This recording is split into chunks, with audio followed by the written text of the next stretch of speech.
Well, it was a little bit exciting, to be honest. We knew it was coming. By, I think, 6 o'clock on Thursday afternoon, Marcia had changed from a Category 1 to a Category 5. It's fairly scary, very noisy, very scary, yeah. The roads were just blocked, you couldn't get through roads. The trees were over just about every road in town. The hill behind me here, there was barely a leaf left on the trees there. Across the road where there's some heavier timber, it was like a scene out of World War I. It was just shattered trees. Power lines were down over fences, over trees, over shops. My own home was about 2/3 completed when Marcia hit. It's a 2-storey timber frame construction using lightweight cladding, using the FC weatherboards, linear. I saw absolutely no damage. I wasn't particularly worried about it. You know, we've got a good builder, we've got good products. We were really very impressed. We now know we have a brilliant home. It started about 9 o'clock coming from the east here. Just when the gusts really hit, you could, if you were standing holding onto the walls, you just feel them just flex a little bit. I had no problems outside. I went there and had a look. No cracks, no movement. A lot of structural damage to older houses. They tended to be the older homes that did suffer damage. Any of the newer ones that suffered damage was generally due to flying debris, I think.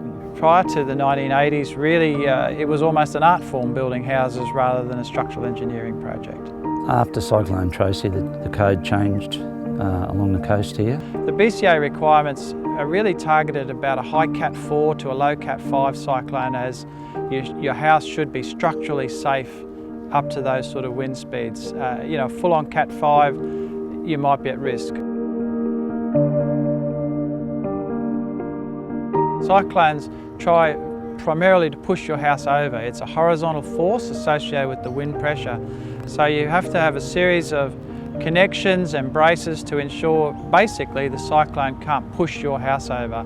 Now those wind pressures can present as horizontal pressures, they can also present as upwards or downwards suctions on roof sheeting, and there's been a lot of work done since the 80s to really identify the critical loads at particular locations and design in adequate strength to resist those. To address the racking of the house, we have ply bracing, which we nail to all our walls, which stiffens your walls up and stops your movement left and right, forward and back. And obviously you have uplift, you don't want things blowing away. So we have tie-down rods, big 12 or 16 millimetre tie-down rods, which are generally, you space them out at every 900 millimetres. Either side of every opening, internal, external corners.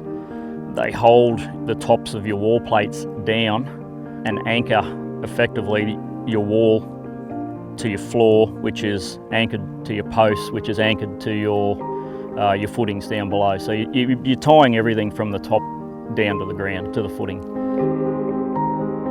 Brick veneer is exactly that. It's just it's a facade. To me, it doesn't provide a hell of a lot of additional bracing, or it's not a structural sort of element within the house. Whereas the Hardie's claddings, these things, they're nailed off at every stud, and you've got hundreds and hundreds and hundreds of linear metres of the stuff going around your house. You know, your engineer designs your house to a set amount of bracing requirement. This stuff isn't taken into account. You've got a house that is already adequately braced. When you add this stuff, linear or whichever product you use to it, the additional bracing you get out of that is phenomenal. They're gutsy products. They really did look like weatherboards. You know, they're not thin sheet materials. They're nothing like the old fibre cement sheet from, you know, the 80s and the 70s. You know, these things looked and felt like weatherboards, and I'm very pleased to say they still look like weatherboards when they're up on the house.